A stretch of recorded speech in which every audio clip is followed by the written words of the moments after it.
Hello नमस्कार friends, मैं हूं विकेश और आप देख रहे हैं मेरा YouTube channel hacking master all in one. तो दोस्तों, आज के इस वीडियो में मैं आपको बताऊंगा कि आप कैसे वाईटी स्टूडियो से जो अर्निंग कट्स होता है उसे कैसे आप कंट्रोल कर सकते हैं। अरे बाबा, ये तो मस्त है रे बाबा।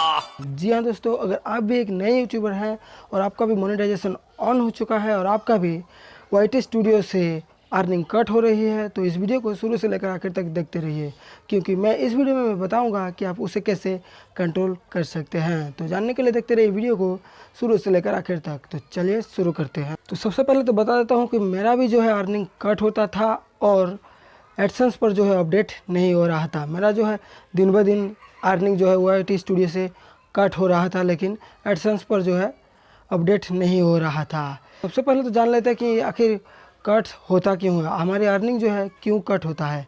तो देखिए, जब भी हम कोई वीडियोस अपलोड करते हैं तो यहाँ पर क्या होता है, डायरेक्टली जो है व्यूज़ नहीं आते हैं, धीरे धीरे करके व्यूज़ आते हैं। हमारे मतलब बाप को मत सिखा, चल। वीडियो की कम व्यूज़ की वजह से ज़्यादा ऐड आने लगते हैं। जी हाँ दोस्तों, कम व्यूज़ पर ज़्यादा ऐड आने से वहाँ पर क्लिक्स भी ज़्यादा ही होंगे।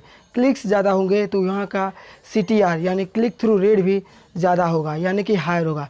क्लिक थ्रू रेट हायर होने से आपकी एडसेंस भी खतरे में आ जाएंगे और आपकी अर्निंग भी कट जाए, यानी कि आपकी अर्निंग जो है कट होती है। तो इसके लिए बहुत सारे लोग क्या करते हैं, अपने जिस भी वीडियोस पे ज़्यादा व्यूज़ आ रहा है उस वीडियो के स्किपेबल वीडियो एड्स और नॉन स्किपेबल वीडियो एड्स, इन दोनों को ऑफ कर देते हैं मोनेटाइजेशन टैब में जाके। ऐसा करने से CTR कम होता है। तो मैंने भी ऐसा ही किया, लेकिन मेरा जो है कम नहीं हुआ, अर्निंग लगातार कटती ही जा रही थी। साले का खोपड़ी तोड़ साले का।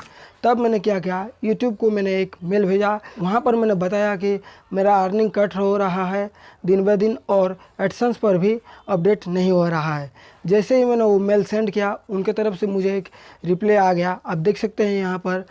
तो उनके तरफ से एक मेल आ गया और वहाँ पर साफ साफ लिखा हुआ था इनवैलिड क्लिक और इनवैलिड इम्प्रेशन।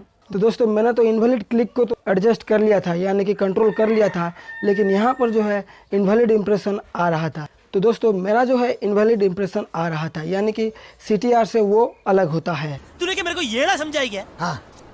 तो मैंने क्या किया, उस वीडियो की मोनेटाइजेशन ही बंद कर दिया, यानी कि जिस भी वीडियोस पे आपका ज़्यादा व्यूज़ आता है उस वीडियो की मोनेटाइजेशन टैब ही बंद कर दीजिएगा और फिर 2-4 दिन के बाद फिर से उसे इनेबल कर दीजिएगा।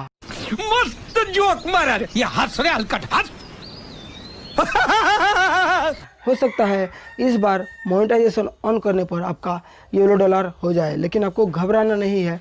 आपको करना क्या है, उसे रिक्वेस्ट रिव्यू के लिए भेज देना है। अगर $1 आता है तो, अगर आपको रिक्वेस्ट रिव्यू भेजना नहीं आता है तो मैं एंड स्क्रीन पर उसका वीडियोस दे दूंगा, यहाँ पर आई बटन पर उसका वीडियो दे दूंगा और डिस्क्रिप्शन पर भी उसका लिंक दे दूंगा, वहाँ से आप जाके देख सकते हो। $1 को $1 में कन्वर्ट किया जाता है।